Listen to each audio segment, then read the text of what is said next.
like P. None but the good shit ever meant shit to me. I'm living out my nigga dream. Smoking nigga like nicotine. Faux nickel with the little bean. No Remy Green and Hennessy. Promethazine and Brixaline. M1 with that green bean. We eat niggas like green beans. The red zone like first and go. Click Team 6 with the first and go. But the steel on you like stethoscope. Still on you like kleptos. All my hoes in open toes with their head up like a broken nose. No head up since you fucking joking. My niggas will bust your head off. Hit on two niggas, then shoot the niggas. We badass like Boosie. Niggas 4-1 man. Ruger nigga. If it's on my ass, it's Tui nigga. What's up? What's up? What's up? What's poppin'? Hey, yo, it's NateDoggSac916 coming at you live from Sacramento. Hey, I thought I'd come on today, man, to tell y'all, man, hit that like, that subscribe, and that notification bell, man, if you want to keep seeing this content from me, man. And also, if you got any ideas of what you want to hear me talking about, any serious questions, subjects you want me to talk about, hit me in the comments below, and I'll try to get back as soon as possible, man. And if not, get at me on Instagram at Nate.Dog with 2 G's, 916. You know what I mean? And I'll get back at you. You know what I mean? And follow me, man. Let's get this channel up to 5,000, man. We going slow, but we staying consistent. You know what I mean? We steady going up. We not going down. You feel me? So today I'm gonna title this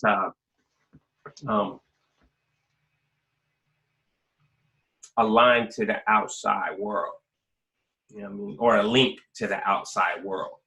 Now, what I basically want to talk to you guys about is the fact that how important and how serious it is for individuals to receive visits and letters and phone calls and communication to people that are on the streets, people that are considered their loved ones or their family, friends, all of the above, children, you know.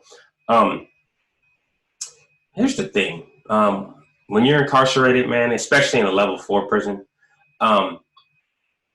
it's so easy, so very easy to get lost in the sauce, as they say. Lost in the daily rigmarole of living prison life and being, you know, hyper vigilant and always aware and always prepared and always your mindset gets set in a certain direction, right? I mean, this is what we got every day. Look behind me. We got a bunk that we roll up daily, you know, for security reasons. We roll it up every day. Top bunk, of course. We got one little slice of window. This is a 180 design right here. This is what a 180 set looks like.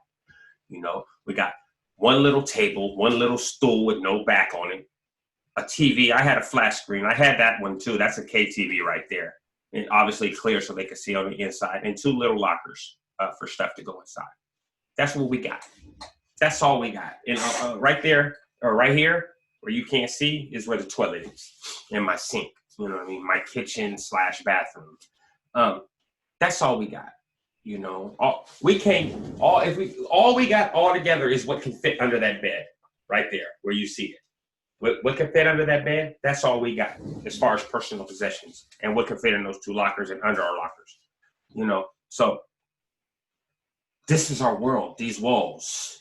This is the world that we live in while incarcerated, and it can do something to your brain, and it can do something to your mind and how you look at stuff on the outside.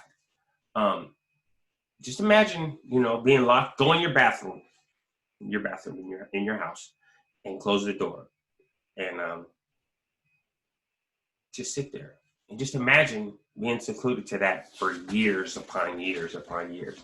And don't get me wrong, I understand we did what we did to get ourselves in those situations, but that's not what it's about. It's about if you care about us and you love us, or you got a homeboy, a friend that, you know what I mean? You don't have to necessarily agree with the lifestyle that we lived or that they lived, but you do agree that they love you, right? Or you love them, right?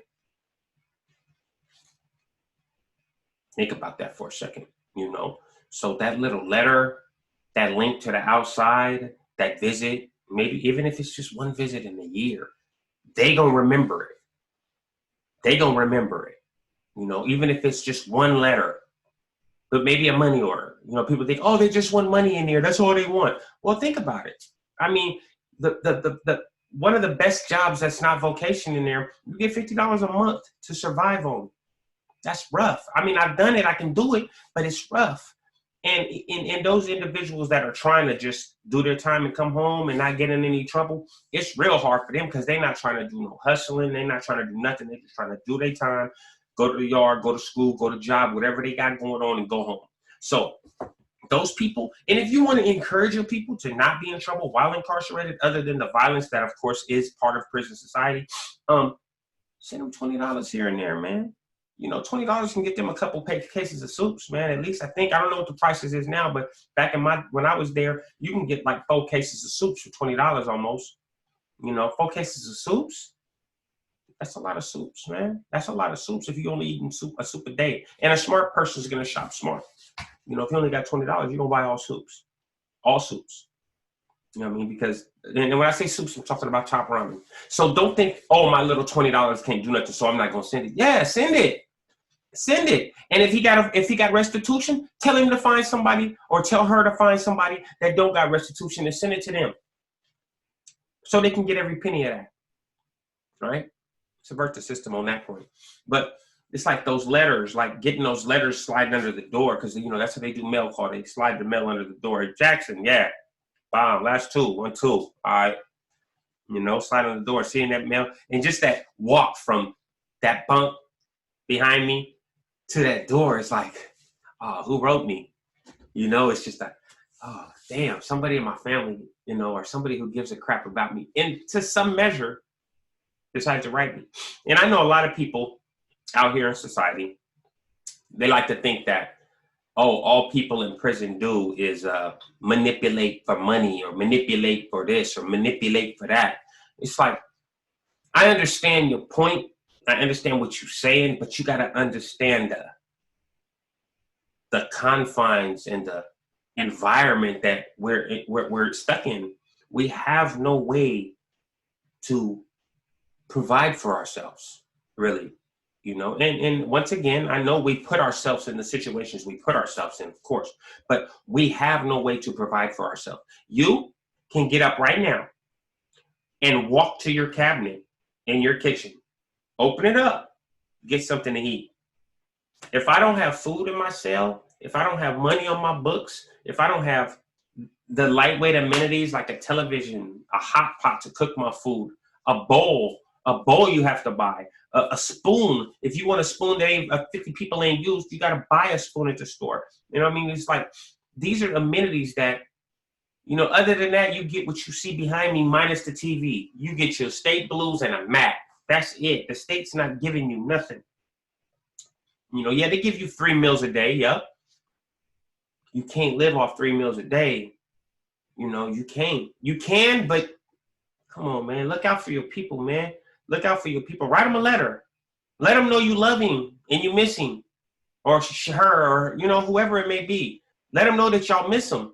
Give them a reason to remember that they have that chain, that link to the streets. You know, don't get lost in that prison life because you got us out here waiting for you, no matter how long you got. You know, I did 17 years. I got sentenced to 18 years. I did 17 years of it, you know, and luckily I had a couple people that made sure, even if I didn't talk to them all the time, they made sure that I knew that they loved me, that they cared about me, that they wanted me to come home. You know, Nate, stop doing this so you can come home to us, man. We out here waiting for you. So when you sitting in your going through that drive-through at McDonald's or KFC, or, you know, you ordering that Grubhub because everybody's on lockdown, or you doing whatever you're doing, and you paying that extra $10 service fee for delivery for Grubhub or DoorDash or whatever it may be. When you paying, just remember that $10 service fee alone can feed that man for a month. Can feed that woman for a month. A whole month. If he knows what he's doing, if he know how to eat in prison, you know, if you know how to lockdown eat, you know, I'll make a case of soups last 24 days. That's almost a month for one case. Because I'm disciplined. I'll take that soup, take my breakfast, save my breakfast till lunchtime, right? Drink some water in the morning, eat the apple out of the lunch, you know, work out. Lunchtime, I'll take half that soup, take those eggs. Say I have eggs and beans and tortillas for breakfast. I'll take them eggs and them beans, save them in my bowl for later.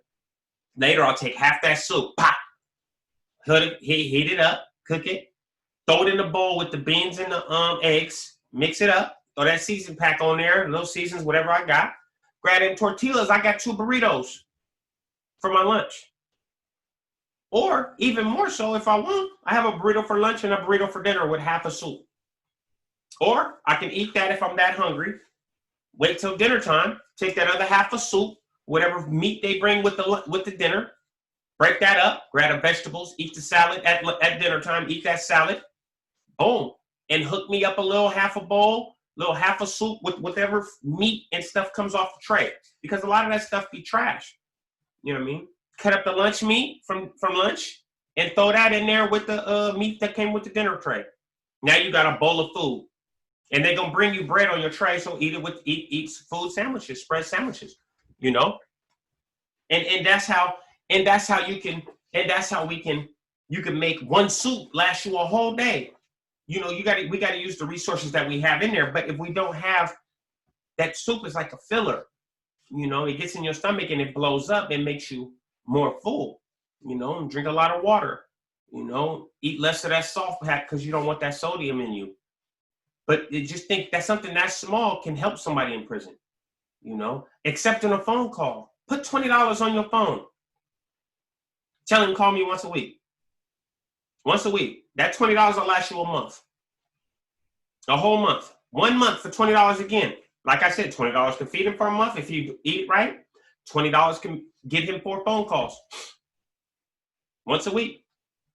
If you A2B, which is a privileged class, you're only supposed to get 1 phone call a month anyway.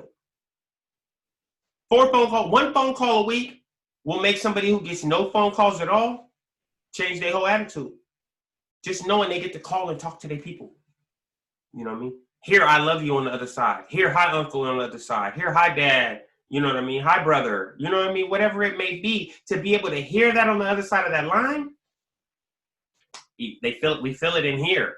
You know, it makes everything that's outside of these walls right here more real. You know, because when you locked in here, you don't think about what's going on in the streets. You don't realize that it's actually people out there that care, and that's the world's moving on. You know. But you don't want to feel like, all we start to do is feel like that it's moving on without us. That's what we start to feel like when we don't have any kind of connection. I've seen people that don't care about the streets no more. I've walked tracks with people and tried to influence them myself, like, bruh, it's out there. You can go out there and create it for yourself. You know what I mean? Don't be a victim of the system. You know what I mean? Don't let the system dictate who are you going to be in the future. So if you got loved ones out there, man, and they incarcerated or they're going back and forth to jail, and all I can say, man, is don't give up on them, man. Don't give up on them, man. You know, make sure, I'm not saying get involved in their activities and none of that. You know, if they don't want to act right, you don't got to mess with them. But make sure that they know that if they decide to start acting right, they got somebody that's in their corner. We got to stop throwing our people away. You know what I mean? And I'm not talking about on a racial standpoint. I'm talking about our people, period. We got to stop acting like our people don't matter, because we do. You know, thank you for watching this video. I know it's a short one, but you know, if you don't do nothing else in life, man, stay loyal to you, man. Salute.